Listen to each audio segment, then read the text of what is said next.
Era domingo de manhã em 1988 e eu estava organizando as ofertas da igreja quando encontrei o segundo talão de cheques escondido dentro da Bíblia do meu marido.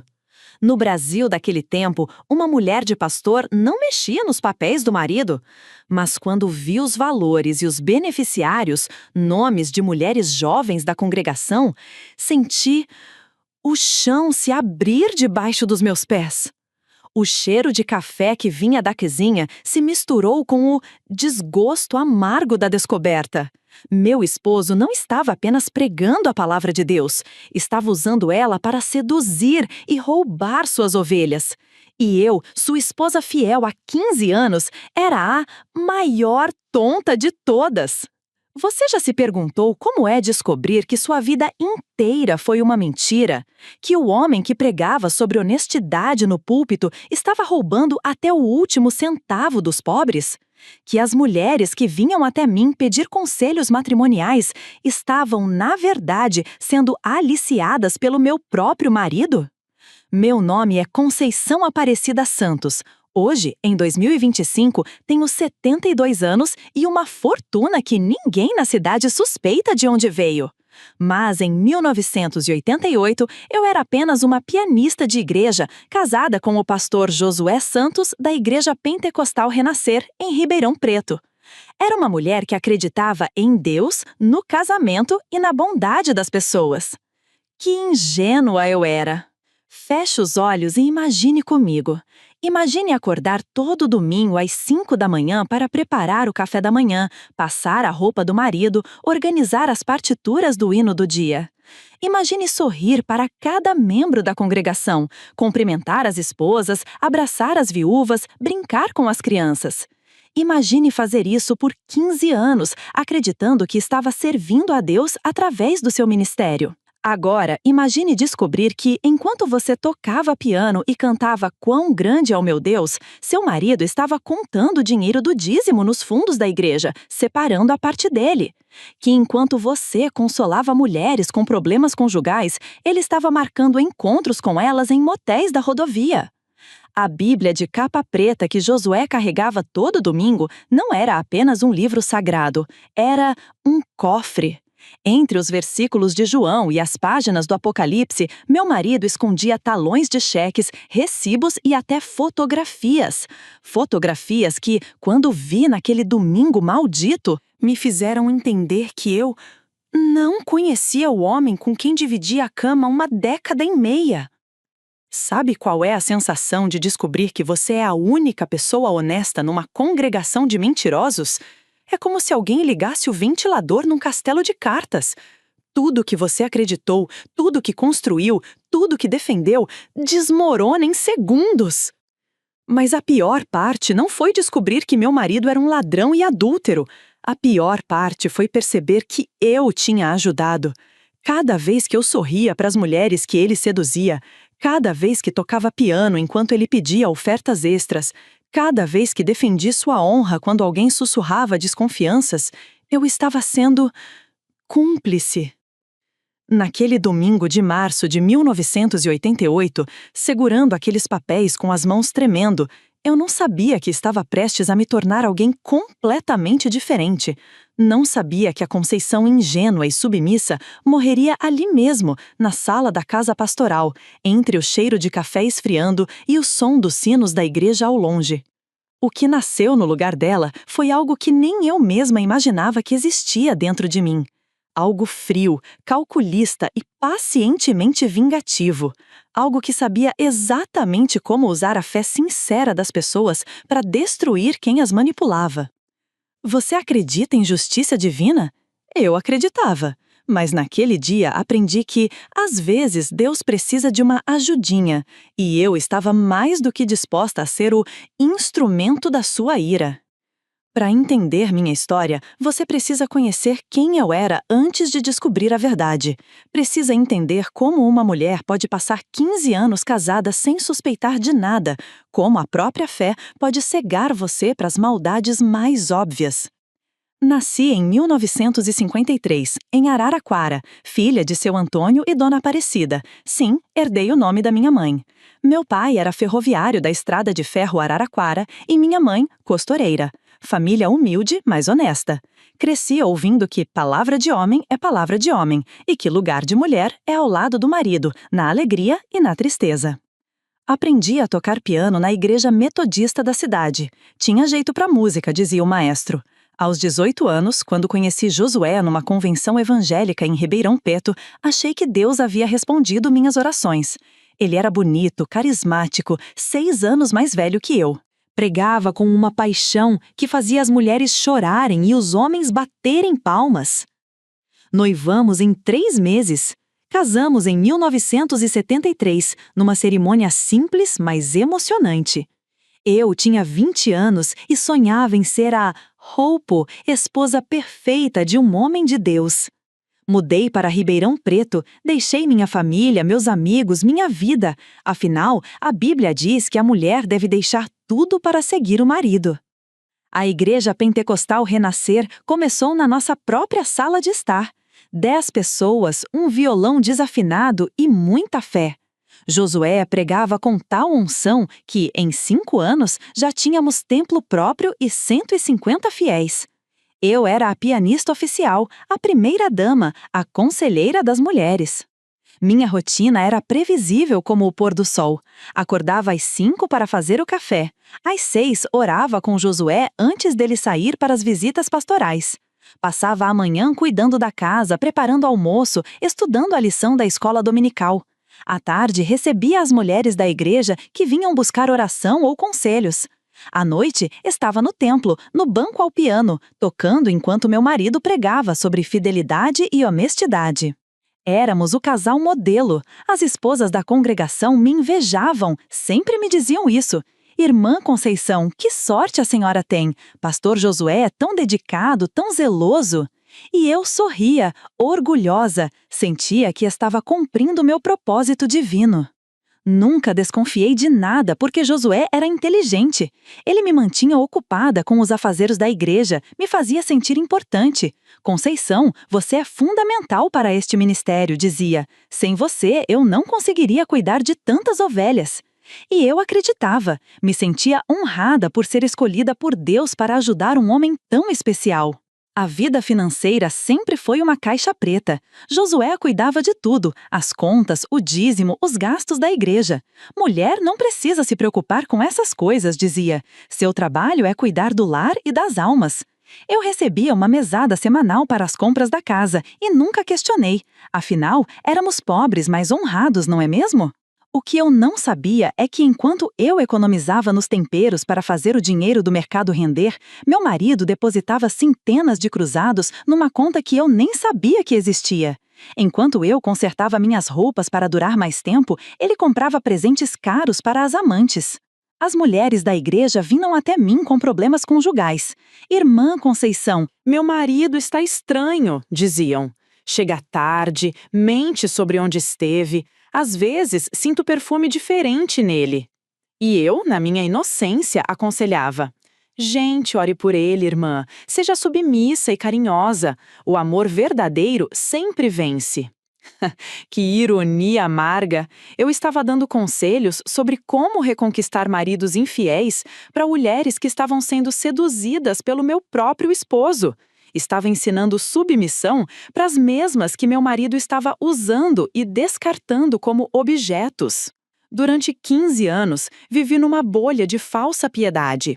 Acreditava que éramos diferentes, especiais, protegidos por Deus. Que nossa vida simples, mas dedicada ao Senhor, era uma bênção. Que os sussurros e olhares estranhos que às vezes percebia eram apenas inveja ou incompreensão. Na verdade, eu era a única que não sabia. A única que ainda acreditava na farsa. Domingo, 13 de março de 1988. Uma data que está gravada na minha memória como ferro em brasa. O dia em que minha vida mudou para sempre começou como qualquer outro domingo dos últimos 15 anos. Acordei às 5 da manhã, como sempre. Josué ainda dormia. Ele tinha voltado tarde de uma vigília especial numa cidade vizinha. Ou pelo menos era isso que ele havia me contado. Preparei o café, coloquei a mesa, separei a roupa dele para o culto. Era minha rotina sagrada. Às 7, quando fui acordá-lo, percebi que estava agitado. Falava dormindo, murmurava nomes. Achei estranho, mas não dei importância. Homens de Deus sonham com as ovelhas que pastoreiam, pensei. Durante o café, ele estava inquieto. Olhava para o relógio, verificava os bolsos, mexia nos papéis da pasta. Conceição, disse, preciso resolver uns assuntos da igreja antes do culto. Você pode organizar as ofertas da semana enquanto isso? Claro que podia. Sempre fazia isso. Depois que ele saiu, fui para o seu escritório, um cantinho da casa onde guardava os documentos da igreja. A caixa com as ofertas da semana estava sobre a escrivaninha, junto com a Bíblia dele. Uma Bíblia grossa, de capa preta, que ele sempre carregava no púlpito. Comecei a separar as notas, contando cada cruzado como fazia toda semana. Era um trabalho que me dava paz, ver como Deus provia para a sua obra através da generosidade dos fiéis.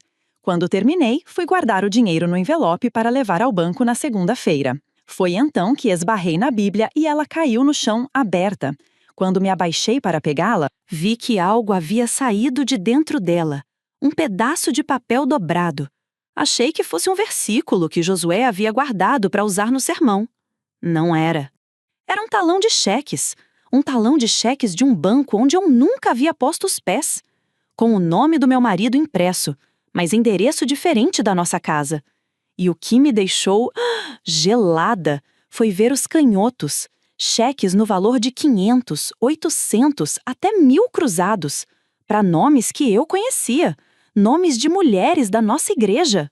Solange Aparecida Silva, 1.000 cruzados. Ela era casada com seu João, dono da padaria.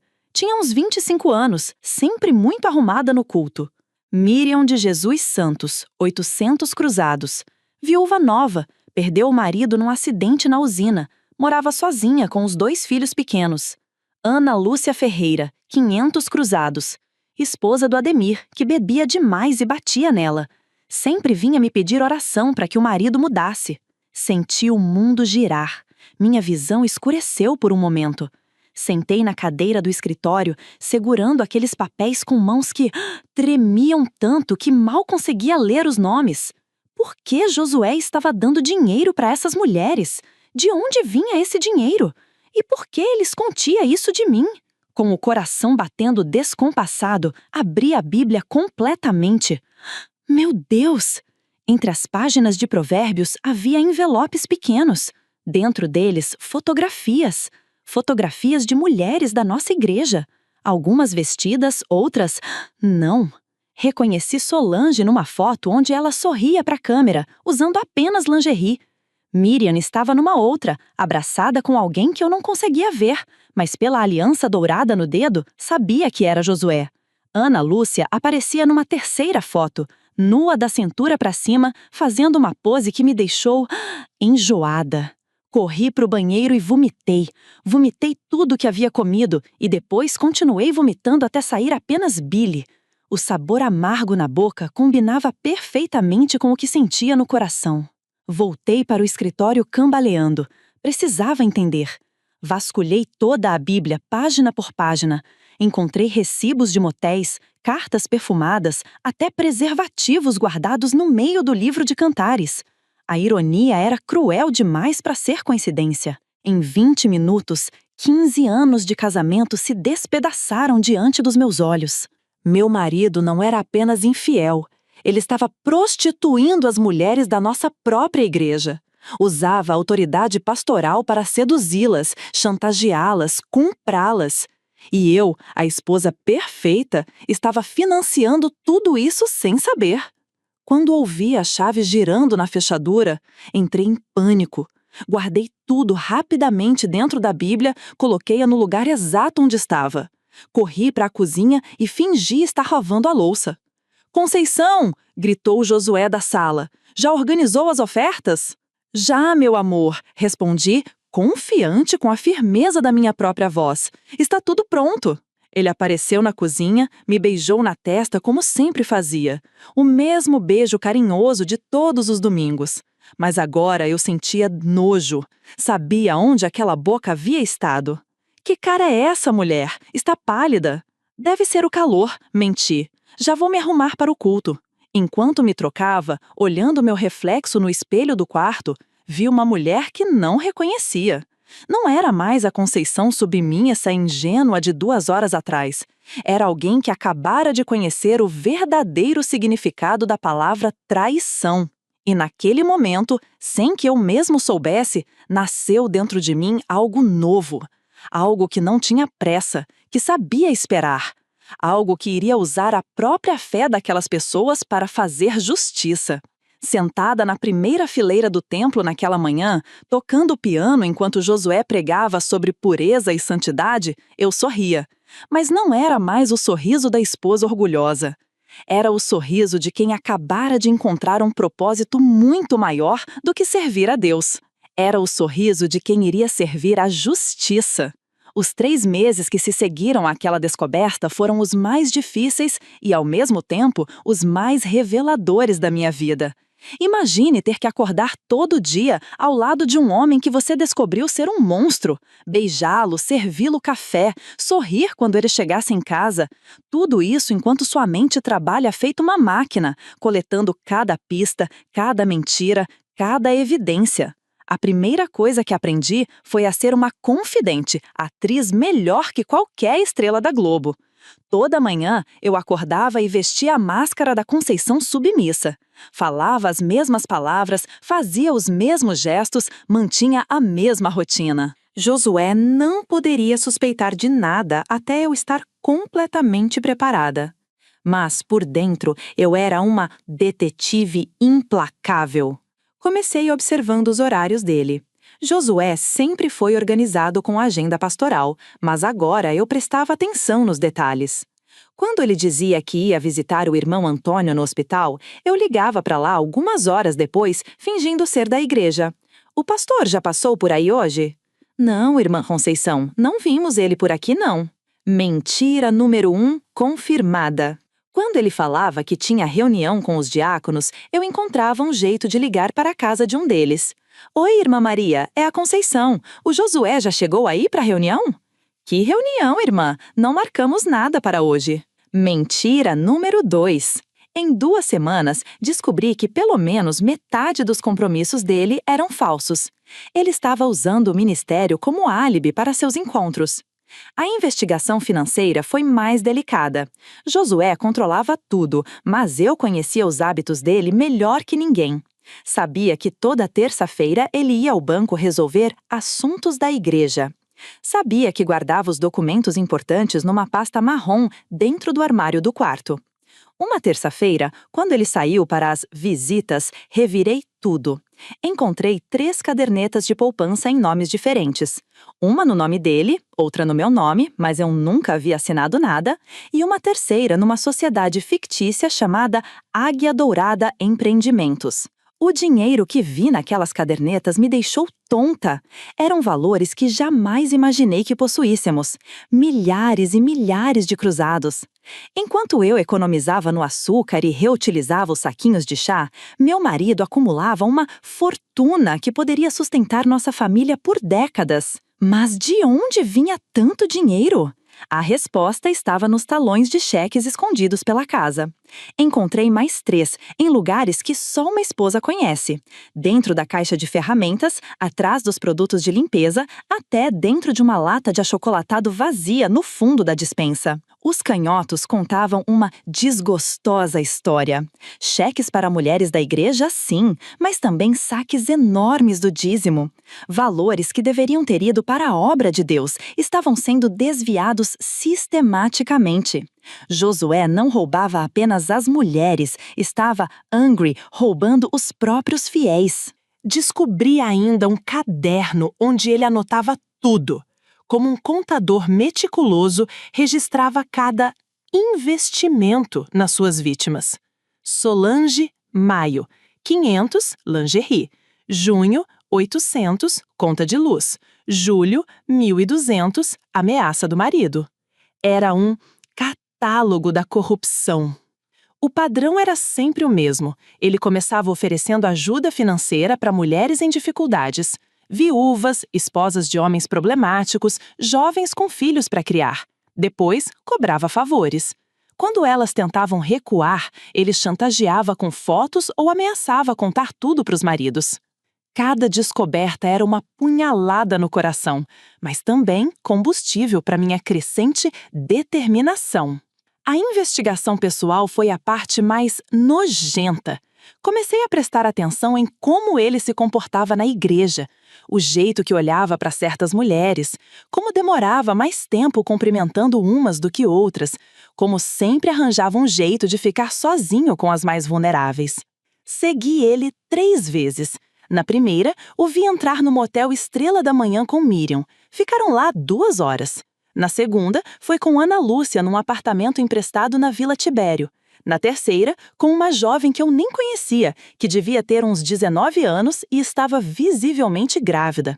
Ver meu marido beijando outras mulheres, tocando nelas, entrando em quartos com elas, foi um martírio que não desejo nem para o meu pior inimigo.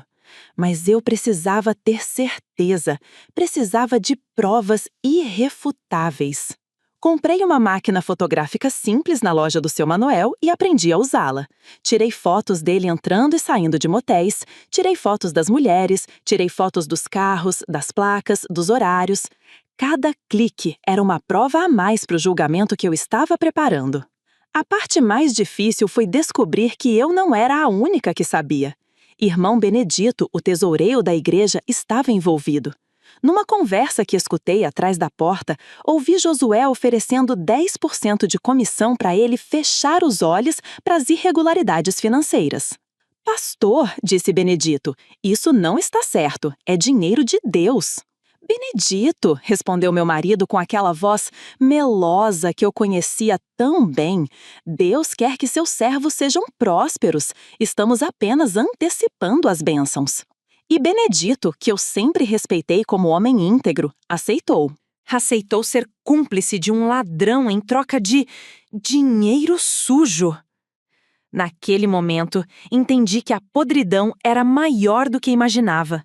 Não era apenas meu casamento que estava contaminado, era toda a estrutura da igreja que eu ajudara a construir. Mas também entendi uma coisa importante. Eu não estava sozinha nessa história. Havia outras vítimas, mulheres que, como eu, haviam sido enganadas. A diferença é que elas nem sabiam que eram vítimas. Ainda não.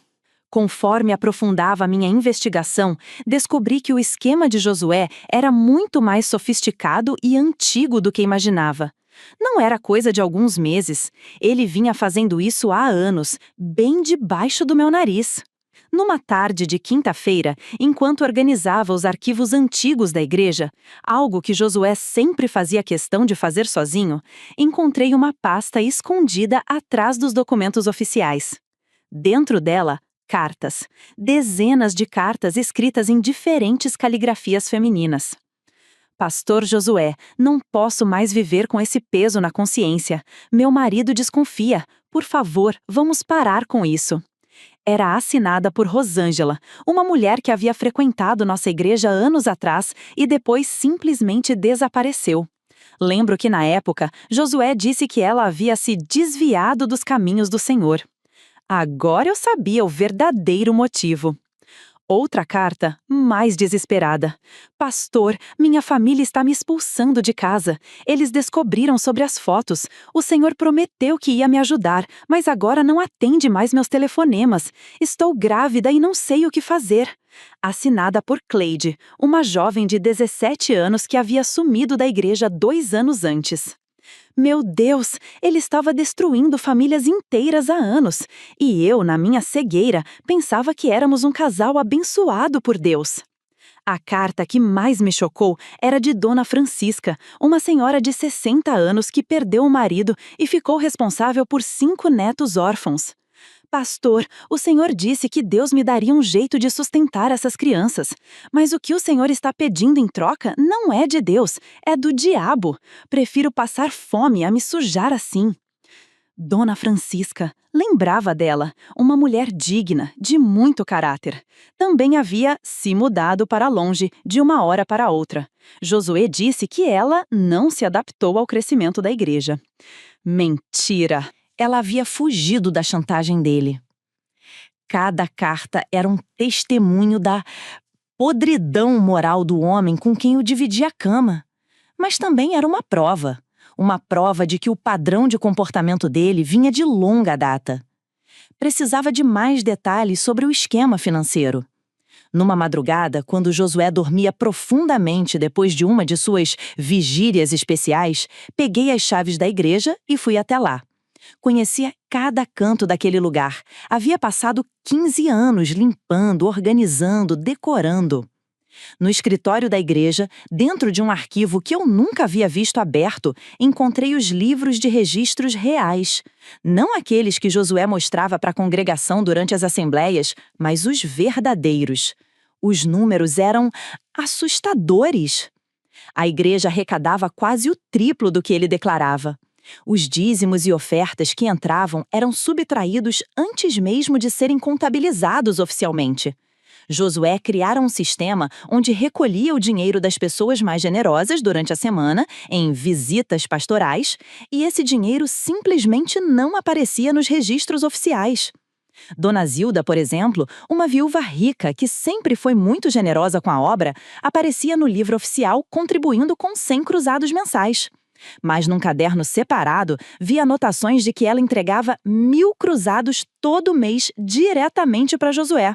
A diferença? 900 cruzados que iam direto para os bolsos dele. O mais revoltante era ver como ele aproveitava da boa-fé das pessoas. Seu Manuel, dono da loja de fotografias, doava material para a igreja. Dona Carmen fornecia flores para os cultos. Irmão José oferecia transporte gratuito para os eventos. Todos contribuindo sinceramente para o que achavam ser a obra de Deus, sem saber que estavam sustentando os vícios e crimes de um falso pastor. Naquela mesma noite, vasculhei também o armário onde Josué guardava suas roupas para a pregação. Atrás dos ternos, encontrei uma caixa de sapatos cheia de fitas cassete. Fitas gravadas com conversas telefônicas. Meu sangue gelou quando reconheci as vozes. Eram conversas dele com as mulheres da igreja. Coloquei uma das fitas num gravador pequeno que havia lá e quase vomitei ao ouvir. Josué chantageando Solange. Se você não vier amanhã, vou contar para seu marido sobre aquelas fotos que tiramos. E você sabe que ele não vai perdoar. A voz dela, chorosa, implorando. Pastor, por favor, isso não tá certo. Eu confiei no Senhor. Em outra fita, ele manipulando Ana Lúcia. Deus me mostrou em sonho que você precisa passar por uma provação para ser purificada. É uma prova de fé. Se você se recusar, sua família vai sofrer as consequências da sua desobediência. Eram horas e horas de gravações. Josué documentava suas próprias maldades como se fosse um troféu. Cada conversa era um curso de manipulação psicológica aplicada. Ele usava a autoridade pastoral, o medo de Deus, a vulnerabilidade emocional e a necessidade financeira das mulheres como armas para dobrá-las à sua vontade. O que mais me impressionou foi descobrir como ele escolhia as vítimas. Não era aleatório. Havia um caderno onde ele anotava informações detalhadas sobre cada mulher da igreja. Situação financeira, problemas familiares, relacionamento com o marido, filhos, sonhos, medos. Era um mapeamento completo das vulnerabilidades de cada uma. Miriam, viúva há 2 anos, 2 filhos, 8 e 6 anos, trabalha na fábrica, ganha pouco, solitária, carente de afeto masculino, família evangélica tradicional, não aceita recasamento, potencial alto para dependência emocional.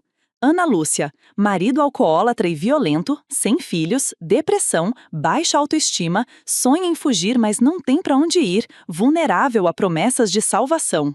Ele estudava essas mulheres como um predador estuda suas presas. Identificava o ponto fraco, oferecia exatamente o que elas mais precisavam, criava dependência e depois explorava sem piedade. Mas a descoberta que mais me abalou foi um relatório médico escondido no meio dos papéis. Josué havia feito exames de sangue recentemente, e os resultados mostravam que ele tinha gonorreia. Corri para casa, tomei o banho mais quente que consegui aguentar e chorei no banheiro até não ter mais lágrimas. Não apenas meu marido estava traindo nossa família e roubando nossa igreja, ele estava colocando minha saúde em risco com suas aventuras. Na manhã seguinte, marquei consulta médica para mim. Fingi que era apenas um check-up de rotina. Graças a Deus, meus exames deram negativos. Josué ainda não havia me contaminado fisicamente, mas eu sabia que, moralmente, a infecção já havia se espalhado por toda a nossa vida. Foi nessa consulta que tomei uma decisão definitiva. Não bastava apenas me separar dele, não bastava denunciá-lo para a polícia. Isso seria simples demais, rápido demais. Ele havia destruído tantas vidas, manipulado tanta gente boa, profanado tanto a fé sincera das pessoas.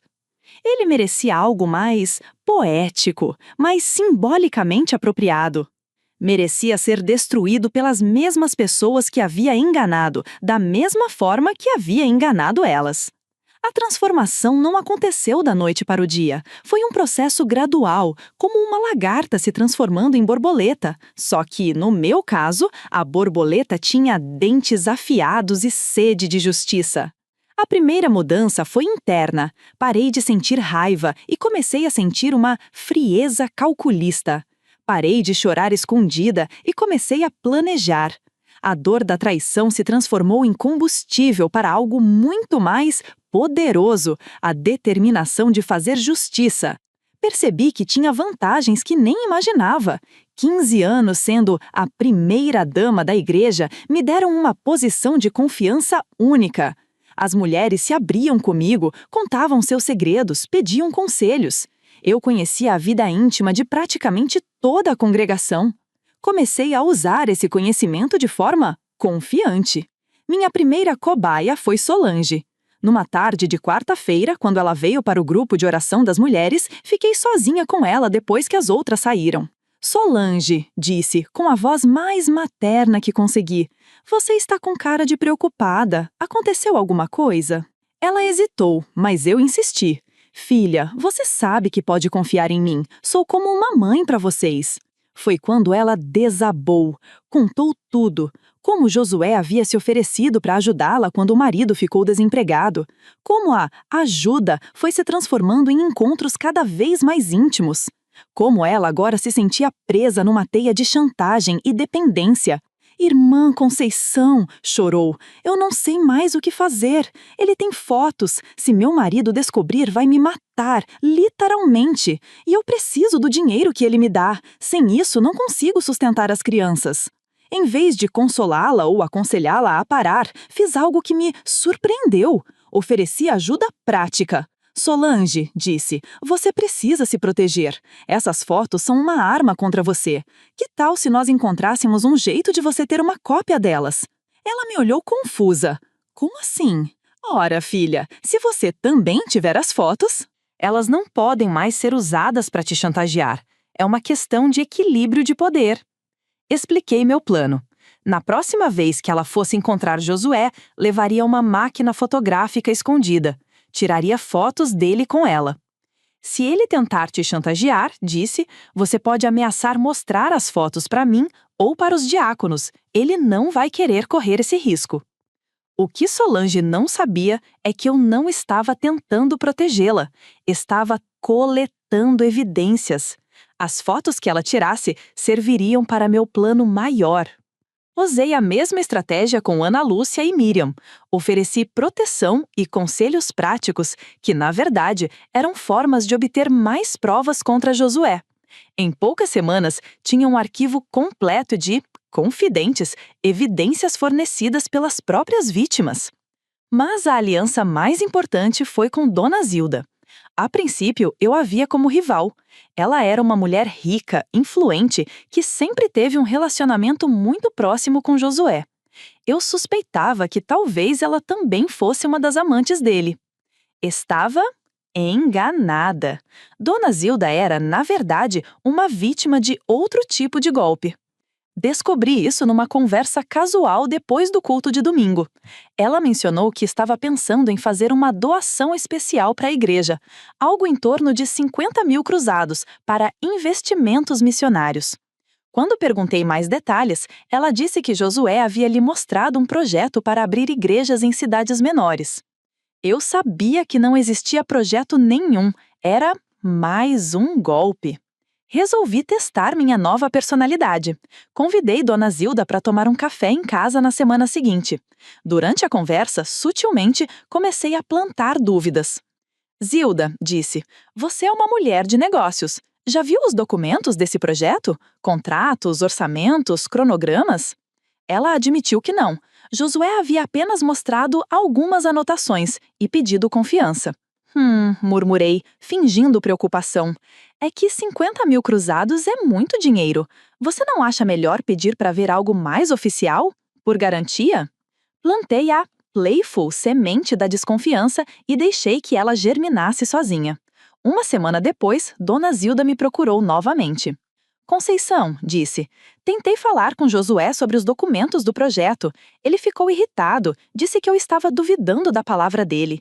Isso me deixou desconfortável. Foi aí que decidi contar parte da verdade para ela. Não tudo, ainda não era hora, mas o suficiente para transformá-la numa aliada. Zilde, disse, escolhendo cada palavra cuidadosamente. Posso confiar na sua descrição? Quando ela confirmou, continuei. Há algum tempo venho notando irregularidades nas finanças da igreja, valores que não batem, gastos que não consigo explicar. Estou preocupada, mas como esposa do pastor, não sei bem como proceder. Dona Zilda ficou pálida. Que tipo de irregularidades? Mostrei a ela algumas das evidências que havia coletado, não as mais comprometedoras, apenas o suficiente para provar que havia algo errado com o dinheiro da igreja. Meu Deus, Conceição, isso é muito sério. Eu sei, respondi, fingindo angústia, mas não sei o que fazer. Se eu confrontar Josué diretamente, ele pode negar tudo. E se eu denunciar sem provas suficientes, posso destruir o ministério injustamente. Foi quando Dona Zilda me fez a proposta que eu estava esperando. E se nós investigássemos juntas, discretamente, para ter certeza do que está acontecendo? Pronto, tinha minha primeira aliada oficial, uma mulher respeitada na congregação, com recursos financeiros e influência social. Alguém que poderia dar credibilidade às minhas acusações quando chegasse a hora. Mas o que mais me impressionou durante esse período foi descobrir como eu era boa nisso. Como conseguia manipular conversas, plantar ideias, obter informações, criar alianças. Era como se uma habilidade dormida tivesse despertado dentro de mim. Durante 15 anos, fui a esposa submissa que aceitava tudo sem questionar. Agora descobria que, na verdade, eu era uma estrategista nata. Talvez fosse por isso que Josué havia me escolhido. Ele precisava de alguém inteligente o suficiente para ajudá-lo a manter a farsa, mas submissa o suficiente para não questioná-lo. Que erro de cálculo ele havia cometido! Nas noites seguintes, ficava acordada planejando os próximos passos. Sabia que não podia simplesmente expor Josué para a congregação. As pessoas não acreditariam. Ele era carismático demais, convincente demais. Encontraria um jeito de virar a situação a seu favor, de me fazer parecer a mulher ressentida tentando destruir um homem de Deus. Precisava de algo mais dramático, mais irrefutável.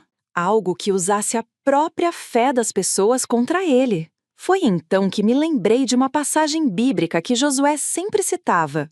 Não toqueis nos meus ungidos e não maltrateis os meus profetas. Ele usava esse versículo para se proteger de críticas, para intimidar qualquer um que questionasse suas atitudes. Mas e se o próprio Deus revelasse a verdade sobre ele? E se, durante um culto, acontecesse uma revelação divina que expusesse todos os pecados dele diante da congregação inteira? Sorri sozinha no escuro. Não era apenas um plano de vingança, era uma obra de arte. Junho de 1988. 3 meses depois da descoberta, eu já não era mais a mesma mulher. Por fora, mantinha a mesma aparência de sempre, vestidos floridos, cabelo preso, sorriso doce. Mas por dentro, uma nova Conceição havia nascido. Uma que sabia exatamente como usar a bondade das pessoas como uma arma. Meu primeiro movimento foi conquistar a confiança total de Dona Zilda. Ela seria a minha peça-chave e eu precisava que ela confiasse em mim cegamente. Comecei frequentando a casa dela 2 vezes por semana, sempre levando um bolo caseiro ou um doce de leite que sabia que ela adorava. Zilda, eu dizia, você é como uma irmã mais velha para mim. É tão bom ter alguém sábia para conversar sobre essas preocupações. E derramava algumas lágrimas bem ensaiadas. Às vezes me sinto tão sozinha carregando esse peso. Dona Zilda, como boa mineira, não resistia ao apelo emocional.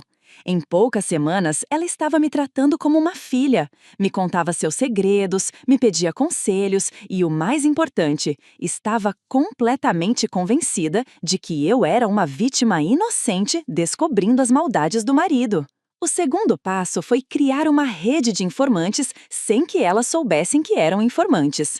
Durante os grupos de oração das mulheres, eu dirigia as conversas de forma que cada uma revelasse detalhes sobre suas interações com Josué. Meninas, eu dizia, com voz preocupada, tenho percebido que o Josué anda muito estressado ultimamente. Vocês notaram alguma coisa diferente no comportamento dele durante as visitas pastorais? Miriam logo se manifestava. Ah, irmã Conceição, agora que a senhora fala, ele tem estado bem nervoso mesmo. Ontem mesmo ele veio aqui em casa e ficou muito irritado quando perguntei sobre aquele assunto que a gente sempre conversa. Que assunto, filha? Eu perguntava, fingindo inocência. E assim, pedaço por pedaço, eu ia montando o sério quebra-cabeças de todas as suas trapaças, usando as próprias vítimas como fontes de informação. Com Solange, usei uma abordagem diferente. Sabia que ela estava desesperada para escapar da chantagem de Josué, então me ofereci como conselheira espiritual particular. Solange, disse numa tarde quando ela veio chorando na porta da minha casa, você precisa se fortalecer espiritualmente para enfrentar essa situação. Que tal se nós fizéssemos uma vigília de oração especial, só nós duas? Durante essas vigílias, eu ia sutilmente sugerindo que Deus estava me revelando coisas sobre a situação dela. Filha, durante a oração, recebi uma palavra muito forte. Deus mostrou que você não está sozinha nessa batalha. Ele tem um plano para te libertar. Solange bebia cada palavra como se fosse revelação divina, e eu aproveitava para coletar mais detalhes sobre os encontros dela com Josué, horários, lugares, conversas, tudo em nome da guerra espiritual que estávamos travando. O terceiro movimento foi começar a plantar sementes de dúvida sobre Josué na congregação, mas de forma tão sutil que ninguém perceberia que vinha de mim. Durante as conversas casuais depois dos cultos, eu fazia comentários aparentemente inocentes. Gente, vocês repararam como o pastor anda distraído durante as pregações? Será que está tudo bem com ele? Ou, é estranho, né? A igreja está crescendo tanto, mas parece que sempre falta dinheiro para os projetos.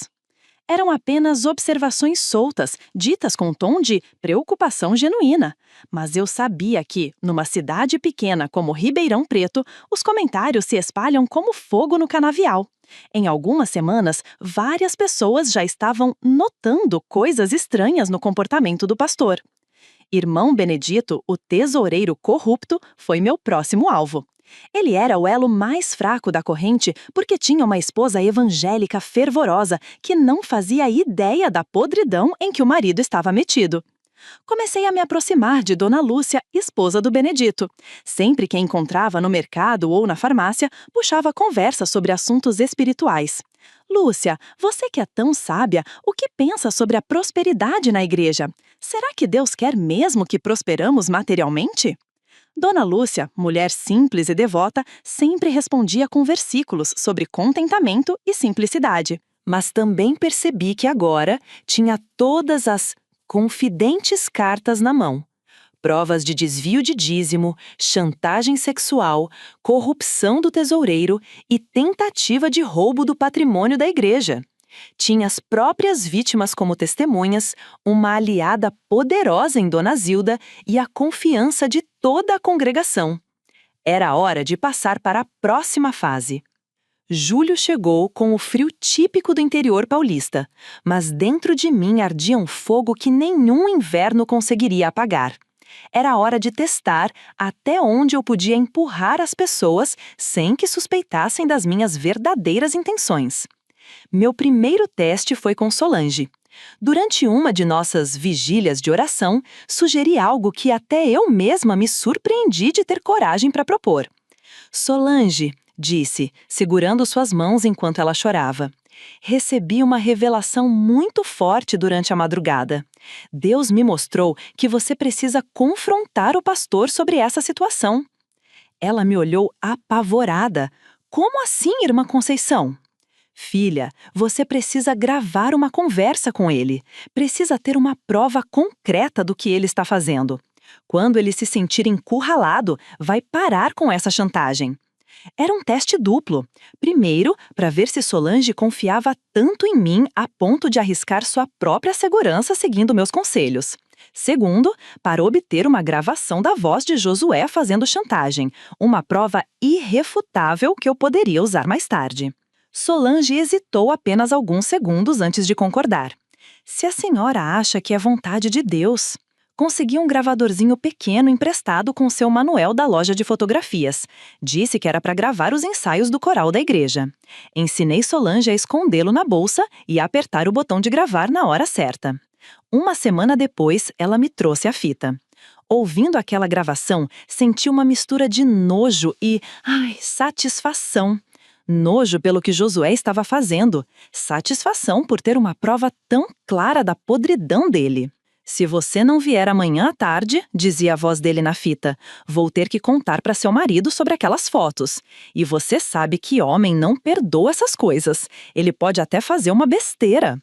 Era uma ameaça clara, gravada na própria voz dele. Impossível de negar. Meu segundo teste foi com Dona Zilda. Precisava saber se ela estava disposta a ir além de apenas investigar. Se toparia participar ativamente de um plano para expor Josué. Numa tarde de terça-feira, convoquei uma reunião urgente na casa dela.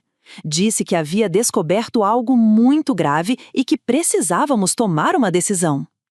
Zilda, comecei dramaticamente. Descobri que Josué está planejando vender o terreno da igreja. Ele falsificou documentos e quer roubar o patrimônio que pertence a todos nós. Mostrei a ela as cópias dos documentos que havia encontrado. Dona Zilda ficou lívida. Isso é um absurdo! Esse terreno foi doação do finado Coronel Antônio. Ele está no túmulo se revirando. Exato, concordei. Mas veja só, ele marcou a reunião com o comprador para a próxima semana. Se não fizermos alguma coisa, vai ser tarde demais. Foi então que propus meu teste. Zilda, você tem influência na cidade, conhece gente importante, tem contatos. Que tal se você marcasse uma reunião com os diáconos mais antigos da igreja, sem avisar Josué, para conversarmos sobre essas irregularidades? Era uma sugestão ousada. Estava pedindo para ela tramar pelas costas do pastor, algo que ia contra todos os princípios de submissão à liderança que pregávamos há anos. Dona Zilda ficou em silêncio por alguns minutos, pensando. Finalmente disse: Conceição, isso que você está propondo é muito sério. Estamos falando de confrontar um pastor. Estamos falando de salvar uma igreja, respondi. E a Bíblia diz que não devemos ser coniventes com o pecado, mesmo que seja de um líder. Ela concordou. Não apenas concordou, como se ofereceu para bancar todas as despesas da reunião e ainda sugeriu que fosse na casa dela, para não levantar suspeitas. Teste aprovado! Dona Zilda estava totalmente do meu lado. O terceiro teste foi o mais arriscado, com o próprio Josué. Precisava ver se conseguia manipulá-lo para que ele mesmo se expusesse ainda mais. Numa noite de quinta-feira, depois do culto, fingi estar muito preocupada com algumas fofocas que haviam chegado aos meus ouvidos. Josué disse, fazendo cara de angústia, algumas pessoas andam comentando coisas estranhas sobre você. Bobagens, claro, mas estou preocupada. Ele ficou tenso imediatamente. Que tipo de comentários? A besteira sobre você estar favorecendo algumas mulheres da igreja. Dando atenção demais. Você sabe como é povo pequeno, sempre inventa maldade onde não existe. Era uma isca perfeita. Se ele fosse inocente, ficaria indignado e quereria saber quem estava espalhando mentiras. Se fosse culpado, tentaria descobrir exatamente o que as pessoas sabiam. Quem está falando isso? Perguntou, com uma expressão que não soube disfarçar bem. Não sei bem, ouvi de terceiros, mas fiquei pensando, talvez seja bom você ter mais cuidado com a aparência, evitar ficar sozinho com as mulheres durante as visitas pastorais, essas coisas. Josué ficou visivelmente nervoso. Começou a me fazer perguntas sobre quem havia comentado, quando, onde. Estava claramente preocupado com o que poderia vazar. Conceição, disse finalmente, se você ouvir mais alguma coisa, me conta imediatamente, está bem? Esse tipo de fofoca pode destruir um ministério. Pronto, agora eu tinha confirmação de que ele sabia exatamente do que estava sendo acusado e estava com medo de ser descoberto. Mas o teste mais revelador aconteceu alguns dias depois. Josué chegou em casa visivelmente alterado e anunciou que havia tomado uma decisão importante. Conceição, acho que Deus está nos chamando para um novo ministério. Estou pensando em aceitar um convite para pastorear uma igreja em Goiás. Era mentira, claro. Não havia convite nenhum. Era o plano de fuga dele acelerando por causa da pressão que eu havia criado. Mas Josué, disse, fingindo surpresa, é tão repentino. E a igreja aqui, as pessoas que nos amam. Às vezes, Deus pede sacrifícios, ele respondeu, usando o mesmo tom meloso que usava para manipular as mulheres. Temos que estar prontos para ir onde ele nos enviar. Naquele momento, tive absoluta certeza de que estava lidando com um psicopata. Ele estava disposto a abandonar centenas de pessoas que confiavam nele, roubar o patrimônio da igreja e fugir como um ladrão comum. Tudo isso usando o nome de Deus como justificativa. Mas também entendi que não tinha mais tempo a perder. Se ele estava acelerando o plano de fuga, eu precisava acelerar meu plano de justiça. Quando você pretende comunicar isso para a igreja? Perguntei. Ainda estou orando sobre os detalhes, mentiu, mas acredito que será em breve. Sorri para ele, o mesmo sorriso carinhoso de sempre. Vou orar também, meu amor, para que Deus nos oriente nessa decisão tão importante. Por dentro, porém, eu sorria por motivos bem diferentes. Josué acabara de me dar o cronograma perfeito para executar minha vingança. Ele queria anunciar sua partida em breve? Perfeito! Eu também tinha um anúncio para fazer. Só que o meu seria um pouco mais revelador. Agosto de 1988 foi o mês em que escalei minha campanha psicológica ao máximo. Era como apertar lentamente o gatilho de uma espingarda, aumentando a pressão até o momento exato de disparar. A reunião secreta com os diáconos foi marcada para uma quinta-feira à tarde na casa de Dona Zilda. Eu havia escolhido cuidadosamente os participantes. Irmão Antônio, o mais antigo da igreja, irmão Sebastião, pai de família respeitado, irmão Carlos, contador aposentado, e Dona Maria, líder das mulheres mais velhas. Pessoas íntegras que levavam a fé a sério e não tolerariam corrupção.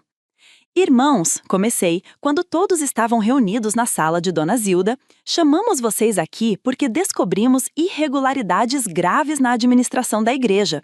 Como membros fundadores, acreditamos que vocês têm o direito de saber. A cara de choque deles quando mostrei as evidências foi exatamente o que eu esperava. Irmão Antônio ficou branco quando viu os talões de cheques.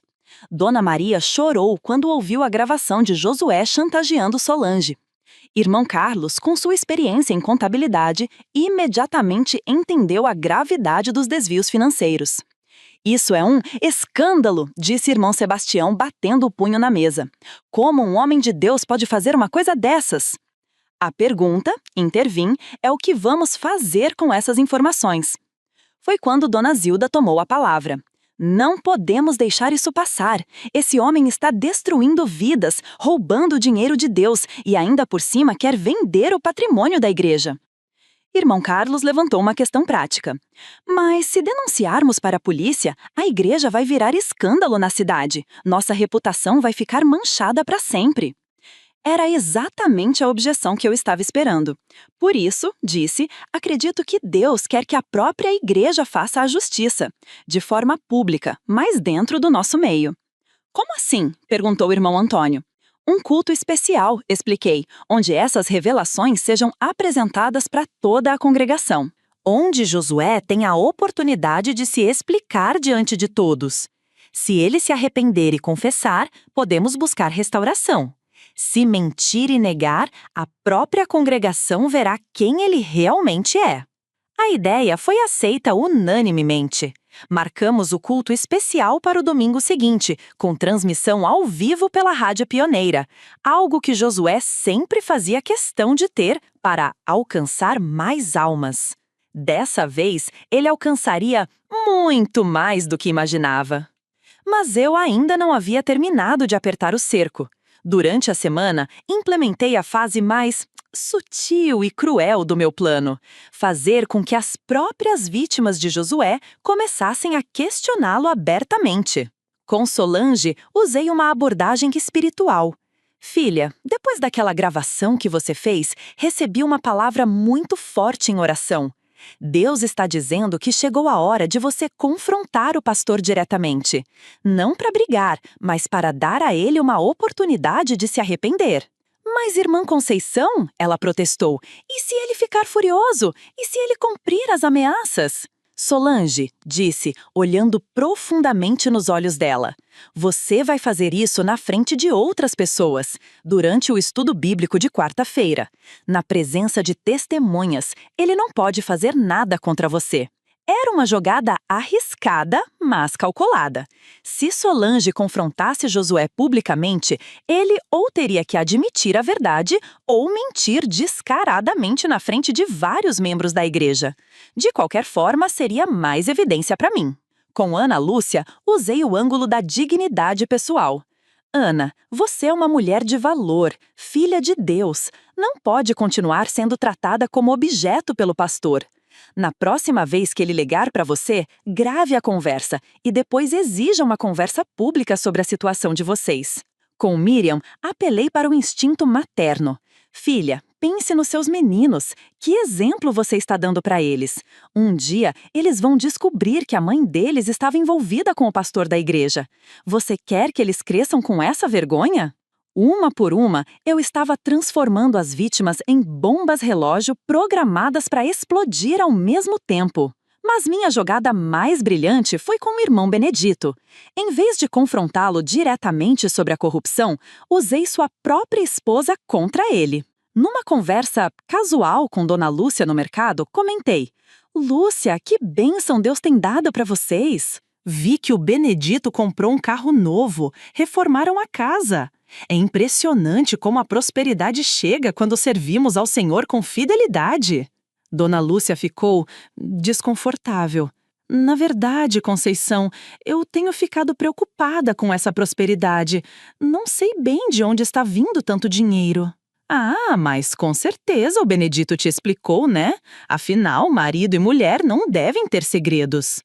A semente plantada germinou rapidamente. Na semana seguinte, Dona Lúcia apareceu na minha porta, chorando. Conceição, confrontei o Benedito sobre o dinheiro. Ele confessou que está recebendo comissões do pastor por serviços administrativos. Disse que não é nada demais, mas eu sinto no coração que não está certo. Era exatamente o que eu queria ouvir. Lúcia, disse abraçando-a, o coração de uma mulher temente a Deus nunca engana.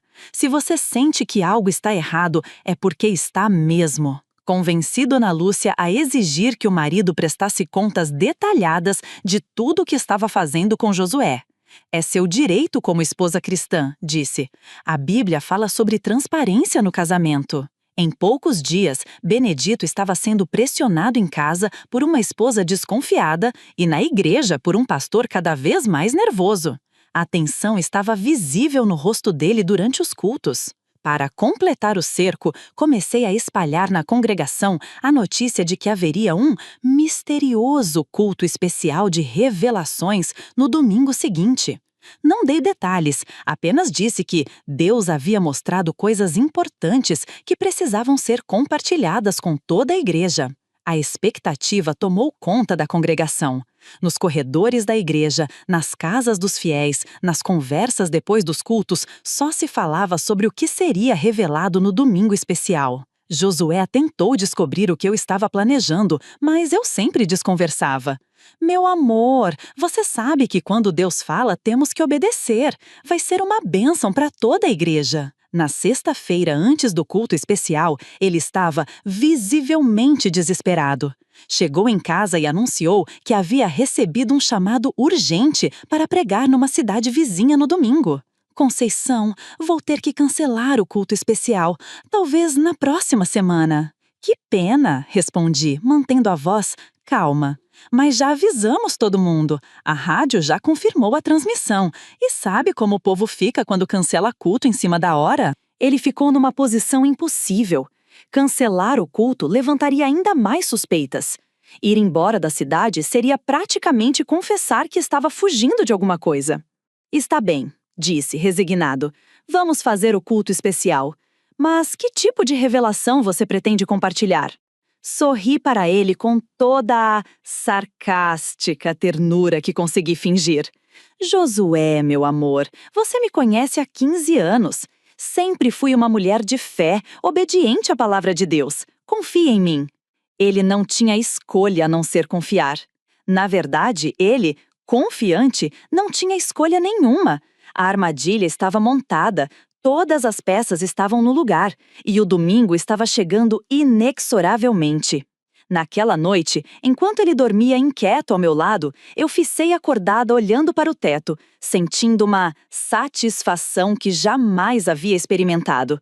Em algumas horas, 15 anos de humilhação e enganação seriam vingados de uma vez só. E o mais belo de tudo era que seria feito usando as próprias crenças e valores das pessoas que ele havia manipulado. Josué sempre dizia que Deus trabalha de formas misteriosas. No domingo, ele descobriria como essa frase era sarcástica. Sábado, 20 de agosto de 1988, o dia antes do que eu já chamava, em pensamento, de o dia do julgamento.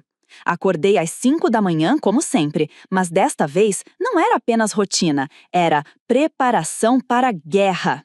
Josué dormiu mal a noite toda. Ouvi-o se mexendo, levantando para beber água, indo ao banheiro várias vezes. Quando acordou, estava com olheiras profundas e as mãos tremendo ligeiramente. Bom dia, meu amor, disse, beijando sua testa como fazia há 15 anos. Dormiu bem? Tive uns pesadelos, murmurou. Acho que é a ansiedade pelo culto de hoje. Culto especial, corrigi, servindo o café. Vai ser uma bênção para toda a igreja. Durante o café da manhã, ele tentou mais uma vez descobrir o que o planejava. Conceição, esse culto especial, você tem certeza de que é vontade de Deus? Às vezes podemos confundir nossos sentimentos com revelação divina. Era a deixa perfeita para minha performance final como esposa submissa. Josué, você é meu pastor e meu marido. Se você acha que não devemos fazer o culto, eu cancelo tudo agora mesmo. Sempre respeitei sua autoridade espiritual. Ele ficou numa sinuca de bico. Cancelar agora seria praticamente admitir que tinha algo a esconder. Permitir seria caminhar diretamente para a própria destruição. Não, disse finalmente. Se você sentiu que é a vontade de Deus, vamos em frente. Enquanto ele saía para suas últimas visitas pastorais, eu sabia que, na verdade, estava tentando contatar suas vítimas para garantir o silêncio delas. Eu comecei os preparativos finais. Primeiro, liguei para Dona Zilda. Está tudo confirmado para hoje? Os diáconos estarão lá? Todos confirmados, ela respondeu. E Conceição, você tem certeza de que está preparada para o que vai acontecer? Dona Zilda, disse, há 15 anos eu me preparei para ser esposa de pastor. Hoje vou me preparar para ser instrumento da justiça de Deus. Em seguida, passei na casa de cada uma das mulheres envolvidas. Não para dar instruções, isso seria muito óbvio, mas para fortalecer espiritualmente cada uma. Na casa de Solange, filha, hoje é o dia da sua hopeful libertação. Deus vai usar você para libertar outras mulheres também. Seja corajosa. Na casa de Ana Lúcia, Ana, hoje você vai descobrir que vale muito mais do que sempre pensou. Deus tem um hopeful propósito especial para a sua vida. Na casa de Miriam, Miriam, seus filhos vão se orgulhar da coragem da mãe deles. Hoje você mostra para eles o que é uma mulher de caráter. Cada uma recebeu a mesma mensagem subliminar. Chegou a hora de falar a verdade. O passo seguinte foi preparar o cenário físico. O culto seria no templo principal, com transmissão ao vivo pela Rádio Pioneira. Cheguei à igreja às 14h para organizar tudo. Coloquei as cadeiras dos diáconos na primeira fileira, bem visíveis para toda a congregação. Preparei uma mesa na frente do púlpito, onde colocaria as evidências no momento certo. Testei o microfone várias vezes. Minha voz precisava ser ouvida claramente, tanto pelos presentes quanto pelos ouvintes da rádio. O radialista seu João Carlos chegou às 3 para preparar o equipamento. Dona Conceição disse: "O pastor disse que hoje vai ter revelações especiais. É verdade?" "Seu João Carlos", respondi, "hoje Deus vai falar através da sua igreja de uma forma que ninguém vai esquecer." Às 4h, comecei a receber ligações de membros da igreja perguntando detalhes sobre o culto especial. A curiosidade havia tomado conta de todo mundo. Respondia sempre da mesma forma: "Venham e verão as maravilhas do Senhor." Às 5h, Josué chegou à igreja. Estava visível o nervosismo dele. Tentou conversar comigo reservadamente. "Conceição, ainda dá tempo de mudar o foco do culto. Posso pregar sobre perdão, sobre restauração?" "Claro que pode", disse. "Perdão e restauração são exatamente os temas que Deus quer abordar hoje." Ele não entendeu a ironia, mas suspirou aliviado. Às 6h, começaram a chegar os primeiros fiéis. Em meia hora, o templo estava lotado. Havia gente até em pé no fundo da igreja. A notícia do culto especial de revelações havia se espalhado pela cidade inteira, e muitas pessoas que não eram da nossa congregação também apareceram.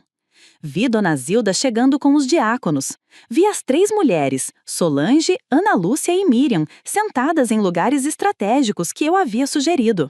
Vi irmão Benedito chegando nervoso, acompanhado da esposa desconfiada. Às 7h em ponto, o culto começou. Josué abriu com uma oração que durou quase 10 minutos. Ele estava claramente tentando ganhar tempo, talvez esperando que eu mudasse de ideia no último minuto. Depois vieram os hinos. Toquei piano com mais paixão do que nunca. Cada nota era uma despedida da minha vida antiga e uma celebração da justiça que estava por vir. Quando chegou o momento do testemunho especial, o slot que eu havia pedido na programação, levantei e caminhei até o púlpito. O templo ficou em silêncio absoluto. "Irmãos e irmãs", comecei, minha voz saindo clara e firme pelo microfone. "Há 15 anos sirvo ao Senhor nesta igreja como esposa do pastor. Sempre acreditei que meu papel era apoiar meu marido, ser submissa, cuidar das mulheres da congregação." Josué sorriu nervosamente, pensando que eu faria um discurso convencional sobre o ministério pastoral. "Mas esta semana", continuei, "Deus me mostrou algo que surpreendeu minha vida para sempre. Algo que preciso compartilhar com todos vocês, porque diz respeito ao futuro desta igreja e à vida de cada pessoa aqui presente." O silêncio no templo era misterioso. Até as crianças haviam parado de fazer barulho. "Durante 15 anos", disse olhando diretamente para Josué, "vivi ao lado de um homem que pensei conhecer, um homem que todos nós respeitávamos como pastor, como líder espiritual, como exemplo de caráter cristão." Foi quando vi o primeiro sinal de pânico no rosto dele. Seus olhos se arregalaram e ele fez um movimento como se fosse se levantar. "Mas descobri", continuei, elevando um pouco a voz, "que esse homem não é quem pensávamos que era." E então, com toda a solenidade de um juiz lendo uma sentença, pronunciei as palavras que mudaram tudo. Irmãos, preciso revelar para vocês que nosso pastor é um ladrão, um adúltero e um chantageador que usa o nome de Deus para roubar e destruir as famílias desta congregação. O templo explodiu em gritos de surpresa, indignação e incredulidade. Josué se levantou bruscamente, mas antes que pudesse dizer qualquer coisa, ergui a mão pedindo silêncio. E eu posso provar cada palavra que acabei de falar. Foi então que peguei a primeira pasta de evidências da mesa que havia preparado. O show estava apenas começando. Silêncio! Gritei, usando toda a autoridade moral que 15 anos como primeira-dama da igreja me haviam dado. O templo, que havia explodido em murmúrios e exclamações, ficou novamente em silêncio. Josué estava de pé ao meu lado, o rosto branco como cal. Conceição, disse com voz trêmula, o que você está fazendo? Estou fazendo o que você deveria ter feito há muito tempo, respondi, olhando diretamente para ele. Estou contando a verdade. Voltei-me para a congregação. Sei que é difícil acreditar no que acabei de dizer. Eu mesma não queria acreditar quando descobri. Por isso, não vou pedir que acreditem apenas na minha palavra. Peguei a primeira evidência da mesa, o talão de cheques que encontrei escondido na Bíblia de Josué. Este é um talão de cheques de uma conta bancária secreta que meu marido mantém há anos. Vejam os nomes dos beneficiários. Solange Aparecida Silva, 1.000 cruzados. Miriam de Jesus Santos, 800 cruzados. Ana Lúcia Ferreira, 500 cruzados. Um murmúrio percorreu o templo. As 3 mulheres mencionadas ficaram visivelmente nervosas, mas não negaram. Solange, disse, olhando diretamente para ela, você pode nos explicar por que o pastor lhe deu 1.000 cruzados? O silêncio foi ensurdecedor. Solange olhou para o marido, depois para mim, depois para Josué. Finalmente, com voz quase inaudível, disse, Ele disse que era para me ajudar com as despesas de casa. E em troca, insisti seriamente. Solange começou a chorar. Em troca, ele pediu certas coisas. Que coisa, Solange? Foi quando ela perdeu o controle. Ele me chantageava, tinha fotos minhas e dizia que ia mostrar para meu marido se eu não fizesse o que ele queria. O templo explodiu novamente. Seu João, marido de Solange, se levantou furioso. Que fotos? Que história é essa? Josué tentou tomar o controle da situação. Irmãos, isso é um mal-entendido. Minha esposa está confusa, talvez passando por sarcástico, algum problema emocional. Problema emocional? Repeti com uma sarcástica risada amarga. Irmão Benedito, vem aqui, por favor. Benedito, que estava tentando se esconder atrás da esposa, relutantemente se aproximou do púlpito. Benedito disse, você pode explicar para a congregação sobre as comissões que vem recebendo para falsificar os livros de contabilidade da igreja? Benedito ficou mudo. Dona Lúcia, sua esposa, gritou do banco.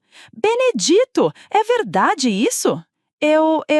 Benedito gaguejava, incapaz de formar uma frase. Vou ajudá-lo, disse, pegando outra pasta da mesa. Aqui estão os registros financeiros reais da igreja. E aqui, peguei uma segunda pasta, estão os registros que vocês conhecem. A diferença entre eles representa mais de 50.000 cruzados desviados nos últimos 2 anos. Irmão Antônio, o diácono mais antigo, se levantou. Conceição, isso são acusações muito graves. Você tem certeza do que está dizendo? Irmão Antônio, respondi, não apenas tenho certeza, como tenho provas. E mais do que isso, tenho testemunhas. Foi quando olhei para Ana Lúcia. Ana, você pode contar para todos sobre os encontros que tinha com o pastor? Ana Lúcia estava tremendo, mas a humilhação pública havia quebrado a última barreira de medo. Ele me obrigava a encontrar com ele. Dizia que era para oração, mas depois pedia outras coisas. E quando eu tentava recusar, ele ameaçava contar para meu marido que eu estava me oferecendo para ele. O marido de Ana Lúcia, um homem grande e violento quando bebia, se levantou ameaçadoramente. Onde vocês se encontravam? No motel Estrela da Manhã, Ana sussurrou. Ele dizia que era para ninguém nos ver e mal interpretar. Josué tentou mais uma vez retomar o controle. Irmãos, essa mulher está claramente perturbada. Não podem acreditar nessas sarcásticas acusações absurdas. Foi quando peguei minha arma mais poderosa, o gravador pequeno com a fita que Solange havia feito. Talvez vocês não acreditem nas palavras delas, disse, mas acreditem nas palavras dele. Apertei o play. A voz inconfundível de Josué ecoou pelo templo através do sistema de som. Se você não vier amanhã à tarde, vou ter que contar para seu marido sobre aquelas fotos. E você sabe que homem não perdoa essas coisas. Ele pode até fazer uma besteira. O silêncio que se seguiu foi quebrado por um grito de fúria de seu João, marido de Solange. Seu desgraçado! Você ameaçou minha mulher? Josué estava encurralado, mas tentou uma última cartada. Essa gravação pode ser falsa, pode ter sido montada. Pode ser, concordei calmamente. Mas e estas não podem. Peguei a última pasta da mesa, a mais pesada, a mais devastadora. Dentro dela estavam as fotografias que encontrei escondidas na Bíblia dele. Irmãos, disse, vou passar essas fotografias para os diáconos analisarem. Não vou mostrá-las publicamente por respeito às mulheres envolvidas, mas vocês podem ver por si mesmos que tipo de pastor temos estado seguindo. Entreguei as fotos para irmão Antônio. Vi seu rosto ficar vermelho de indignação conforme olhava cada imagem. Ele passou para os outros diáconos. A reação deles foi a mesma: choque, nojo, indignação. É verdade, disse irmão Antônio com voz trêmula. Estas fotos são prova suficiente de tudo que irmã Conceição está dizendo. Foi quando perdeu completamente a compostura. Vocês não entendem. Essas mulheres se ofereceram. Elas vieram atrás de mim. Eu sou homem, tenho fraquezas. Era exatamente a reação que eu estava esperando. Em vez de negar, ele estava confessando e tentando culpar as vítimas. Ah, disse, fingindo compreensão. Então, você admite que teve relacionamentos íntimos com essas mulheres? Não, eu quis dizer... E admite que desviou dinheiro da igreja? Não foi desvio, era uma comissão justa pelo meu trabalho. Uma comissão que você escondia da congregação? Josué percebeu que havia caído numa armadilha, mas era tarde demais. Cada palavra que dizia o incriminava ainda mais. O templo estava em polvorosa total, homens gritando, mulheres chorando, crianças assustadas. E no meio de tudo isso, eu permanecia calma no púlpito, controlando a situação como uma confiante maestrina regendo uma sinfonia de caos. Mas eu ainda não havia terminado. O golpe final estava por vir. Silêncio! Gritei, batendo com força no púlpito. Ainda não terminei! O templo voltou a ficar quieto, todos aguardando o próximo golpe. Josué estava ao meu lado, suando frio, os olhos desesperados procurando uma saída que não existia. Irmãos, continuei, tudo que mostrei até agora são os crimes que descobri nos últimos meses, mas há algo ainda pior, algo que ameaça a própria existência desta igreja. Peguei a última pasta da mesa, aquela com os documentos da venda fraudulenta do terreno. Meu marido não apenas roubou o dinheiro do dízimo e chantageou as mulheres da congregação. Ele também estava planejando roubar o próprio terreno onde estamos agora. Mostrei os documentos falsificados. Estes são papéis forjados para vender o terreno da igreja, o mesmo terreno que foi doado pelo finado Coronel Antônio especificamente para a obra de Deus. Josué pretendia vender nossa igreja e fugir da cidade com o dinheiro. O choque foi ainda maior que os anteriores. Dona Maria, uma das fundadoras da igreja, gritou: "Isso é sacrilégio! Este é solo sagrado!" Irmão Sebastião se levantou, indignado. Pastor, isso é verdade? Josué tentou negar, mas sua voz não saía. Estava claramente em pânico. Não respondeu? Disse, olhando diretamente para ele. Deixe-me ajudá-lo. A reunião com o comprador estava marcada para terça-feira que vem. O valor combinado, 200 mil cruzados. Dinheiro que seria dividido entre você e seu cúmplice aqui presente. Apontei para irmão Benedito. Benedito não estava apenas falsificando a contabilidade, estava ajudando a falsificar documentos de propriedade. Benedito tentou fugir, mas foi bloqueado pelos homens da igreja que se posicionaram nas saídas. "Não é verdade!" gritou Josué, finalmente encontrando a voz. "Conceição está mentindo! Ela está possuída pelo Angre, demônio! Não acreditem nela!" Era a cartada desesperada que eu estava esperando. Sorri friamente. "Possuída pelo demônio?" repeti. "Interessante, porque foi exatamente isso que você disse para Ana Lúcia quando ela se recusou a continuar com os encontros." Voltei-me para Ana Lúcia. "Ana, conte para todos o que ele disse quando você tentou parar." Ana Lúcia, agora energética pela raiva, gritou. "Ele disse que se eu parasse, o demônio ia possuir minha família, que meus filhos iam ficar doentes." "E para você, Miriam?" perguntei. Miriam, que havia ficado quieta até então, explodiu. "Ele disse que Deus tinha me escolhido para ser vaso de honra para ele, que era pecado recusar um homem de Deus." "E para você, Solange?" Solange gritou entre lágrimas. "Ele disse que se eu contasse para alguém, Deus ia me castigar com câncer, que meus filhos iam morrer."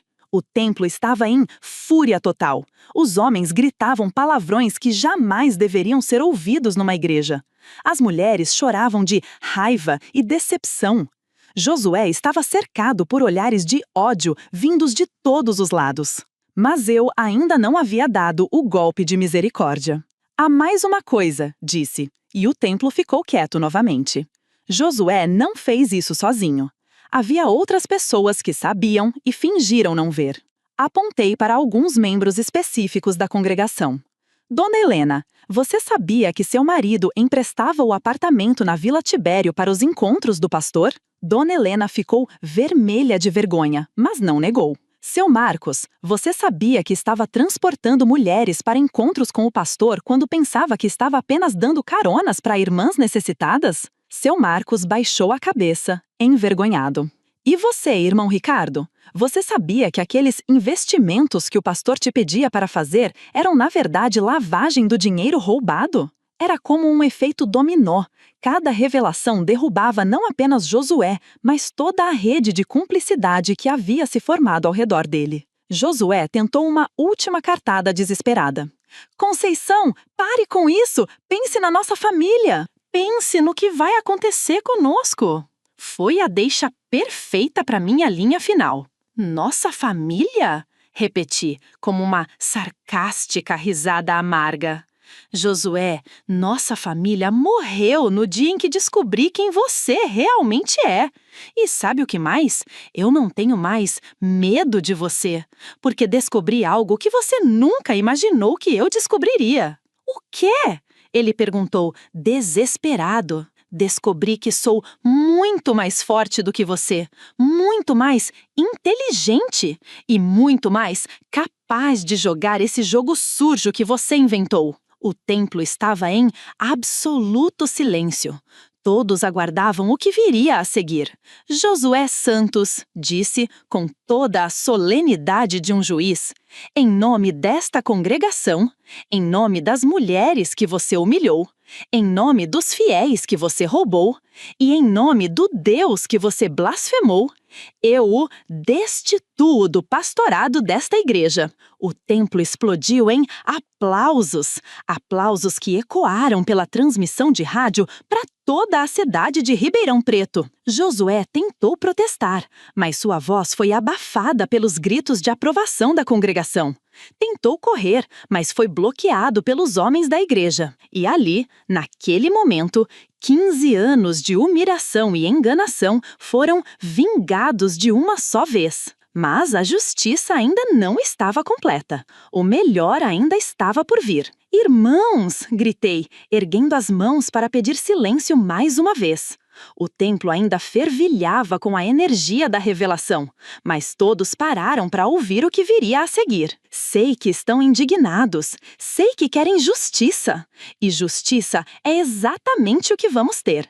Mas não a justiça dos homens, a justiça de Deus. Josué, que havia tentado se dirigir à saída, parou e olhou para mim com uma mistura de medo e surpresa. Durante 15 anos, continuei, este homem usou esta igreja, este púlpito, esta Bíblia sagrada para mentir, roubar e destruir vidas. Ele profanou não apenas nossos corações, mas o próprio nome de Deus. Peguei a Bíblia de capa preta de Josué da mesa, a mesma onde encontrei as primeiras evidências de seus crimes. Esta Bíblia foi transformada por ele num desgastezo de perversões. Entre as páginas sagradas, ele guardava fotos pornográficas, recibos de motéis, preservativos e dinheiro sujo. Abri a Bíblia e mostrei para a congregação os compartimentos secretos que Josué havia criado entre as páginas.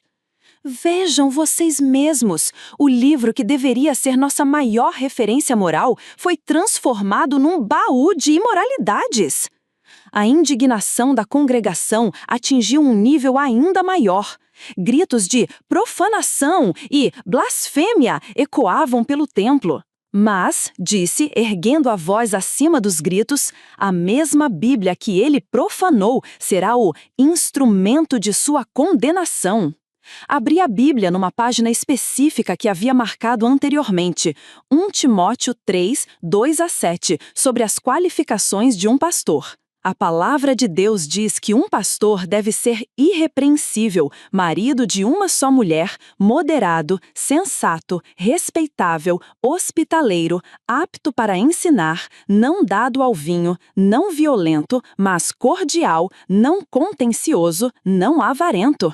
Deve governar bem a própria casa, tendo seus filhos em sujeição e toda dignidade. Olhei diretamente para Josué. Você falhou em cada um desses requisitos. Você não é irrepreensível, é corrupto. Não é marido de uma só mulher, é adúltero serial.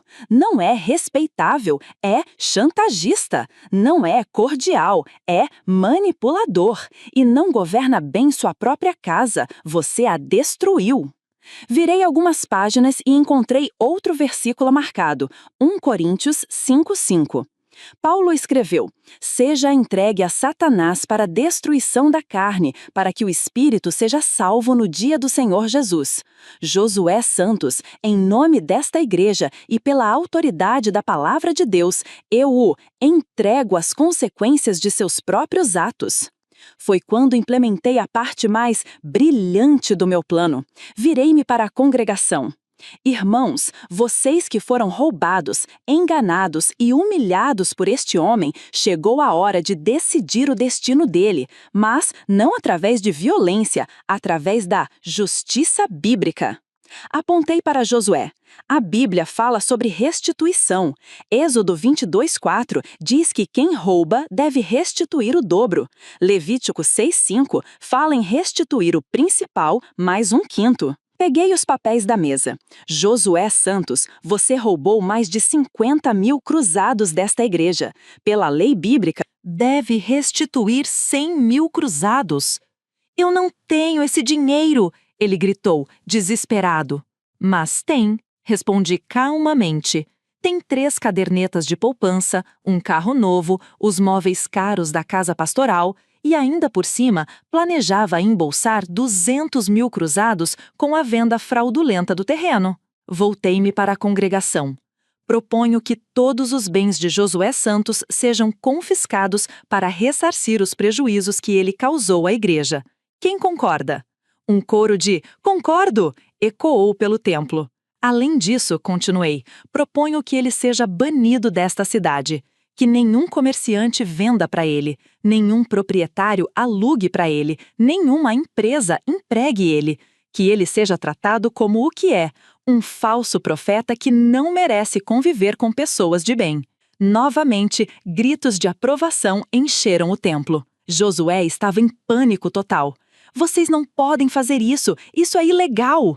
Ilegal? Repeti. O que é ilegal é roubar dinheiro de dízimo. O que é ilegal é chantagear mulheres casadas. O que é ilegal é falsificar documentos para vender propriedade alheia. Foi quando o irmão Antônio se levantou. Conceição está certa. Vamos chamar a polícia e entregar todas essas evidências. Que ele responda criminalmente por tudo o que fez. Não! Gritou Josué. Por favor, eu confesso tudo. Me arrependo. Vou devolver o dinheiro. Tarde demais, disse lacerdamente. 15 anos de mentiras não se desfazem com um pedido de desculpas de última hora. Mas a parte mais cruel da minha vingança ainda estava por vir. Olhei para as 3 mulheres que haviam sido vítimas dele. Solange, Ana Lúcia, Miriam. Vocês foram humilhadas, chantageadas e usadas por este homem. Agora chegou a hora de vocês falarem. Contem para todo mundo, incluindo os ouvintes da rádio, exatamente o que ele fez com vocês. Uma por uma, elas contaram suas histórias em detalhes. Como Josué as seduziu, como as chantageou, como as ameaçou. Cada palavra era transmitida pela rádio para toda a cidade. A reputação de Josué não estava apenas destruída dentro da igreja, estava destruída publicamente para toda Ribeirão Preto. Quando elas terminaram, eu fiz minha declaração final. Josué Santos, você usou a autoridade pastoral para destruir vidas, usou o nome de Deus para justificar seus crimes, usou a confiança das pessoas para enriquecimento próprio. Por isso, vai colher exatamente o que plantou. Peguei a chave da casa pastoral e das contas bancárias da mesa.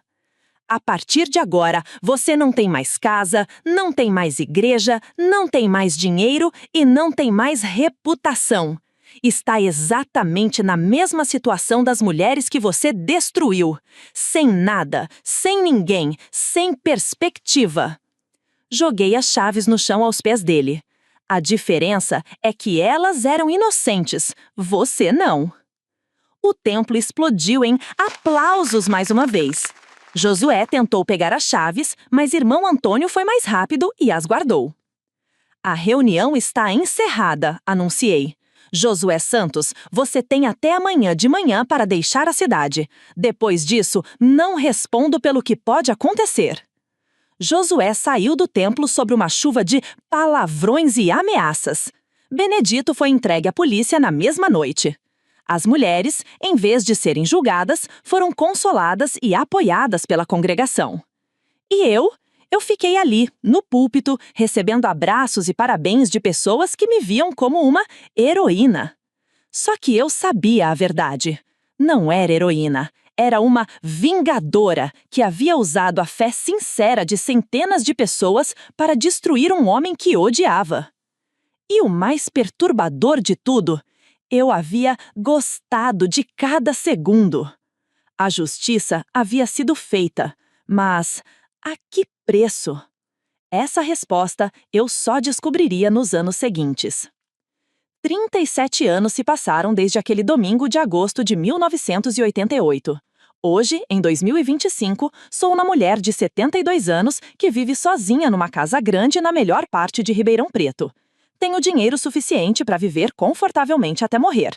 Dinheiro que, ironicamente, veio dos bens confiscados de Josué e dos investimentos que fiz com o conhecimento financeiro que aprendi investigando suas trapaças. Mas há noites em que acordo nervosa, não por causa do calor, mas por causa dos sonhos. Sonhos onde revivo aquele domingo, onde vejo novamente os rostos desesperados, ouço novamente os gritos. Sinto novamente a agressiva satisfação sombria de ver um homem sendo destruído publicamente. E o mais perturbador, ainda sinto prazer ao relembrar. Nos dias que se seguiram ao que a cidade passou a chamar de o grande escândalo da Igreja Renascer, eu me tornei uma espécie de celebridade local.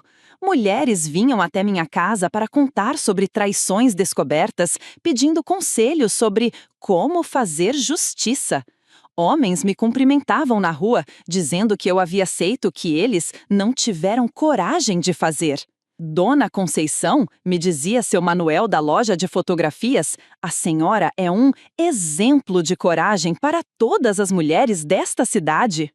Mas coragem não era bem a palavra certa. O que eu havia feito não nasceu da coragem, nasceu da agressiva sede de vingança, do desejo de ver alguém sofrer tanto quanto eu havia sofrido. E funcionou, confidente. Josué deixou Ribeirão Preto na manhã seguinte ao culto como eu havia exigido. Soube anos depois que tentou começar nova vida em Goiás, mas a história se espalhou. Em tempos de rádio AM e cartas, as notícias viajavam devagar, mas chegavam. Nenhuma igreja quis recebê-lo. Acabou trabalhando como vendedor de enciclopédias, de cidade em cidade, sempre fugindo quando alguém descobria seu passado. Morreu sozinho em 2003, num hospital público de Anápolis. Ninguém reclamou o corpo. Quando soube da morte dele, senti nada. Nem satisfação, nem tristeza, nem alívio. Era como se fosse apenas uma notícia sobre um estranho. O homem que eu havia odiado com tanta intensidade simplesmente deixou de existir. E sua ausência não fez diferença nenhuma na minha vida.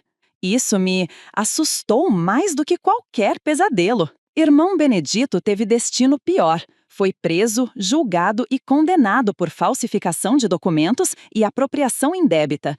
Passou 3 anos na cadeia. Quando saiu, a esposa havia pedido separação e os filhos não queriam mais vê-lo. Virou alcoólatra e morreu atropelado numa estrada vicinal em 1995. Dona Lúcia, sua ex-esposa, veio me agradecer anos depois. Conceição, você salvou minha vida. Se eu tivesse continuado com aquele homem, teria me afundado junto com ele. Mas será que salvei a vida dela? Ou apenas destruí uma família para satisfazer minha sede de justiça?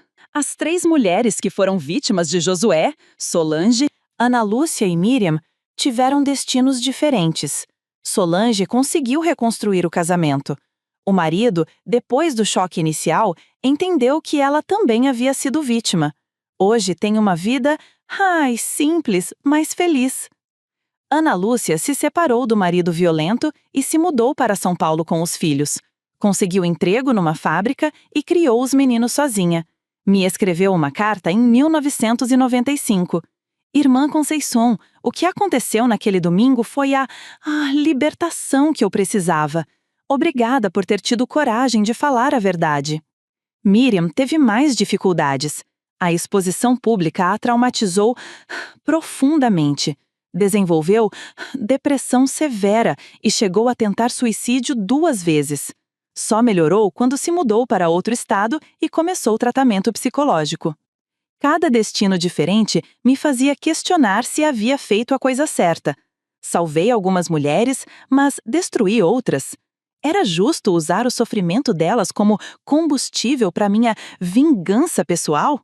A Igreja Pentecostal Renascer fechou suas portas 3 meses depois do escândalo. A congregação se dispersou entre outras igrejas da cidade. O terreno foi vendido e hoje é um supermercado. Às vezes passo em frente e lembro que ali, naquele espaço entre as gôndolas de açúcar e as prateleiras de sabão em pó, aconteceu uma das vinganças mais elaboradas e cruéis da história de Ribeirão Preto. Dona Zilda, minha aliada principal, morreu em 2010. Nos seus últimos anos, desenvolveu Alzheimer e às vezes me confundia com outras pessoas. Mas num momento de lucidez, pouco antes de morrer, me disse algo que nunca esqueci. Conceição, nós fizemos o que era certo naquele domingo. Mas eu às vezes me pergunto se não fomos longe demais. Longe demais. Essa frase ecoa na minha cabeça há 15 anos. Porque a verdade que ninguém sabe é que eu poderia ter parado Josué de formas mais simples. Poderia ter denunciado a polícia, poderia ter conversado com os diáconos reservadamente, poderia ter me separado dele e procurado ajuda legal. Mas não quis justiça. Quis vingança, quis ver ele humilhado, destruído, aniquilado publicamente. Quis que ele sentisse a mesma dor que eu senti quando descobri suas traições. E consegui. Ah, como consegui! Mas o preço foi alto, porque para conseguir minha vingança, tive que me tornar alguém que não reconheço mais. Tive que mentir, manipular, usar pessoas inocentes como peças num jogo de xadrez macabro. Tive que fingir fé que não sentia mais, encenar dor que já havia se transformado em ódio frio. A Conceição ingênua e submissa que morreu naquele domingo de março não foi apenas uma máscara que caiu. Era uma parte genuína de mim que foi assassinada.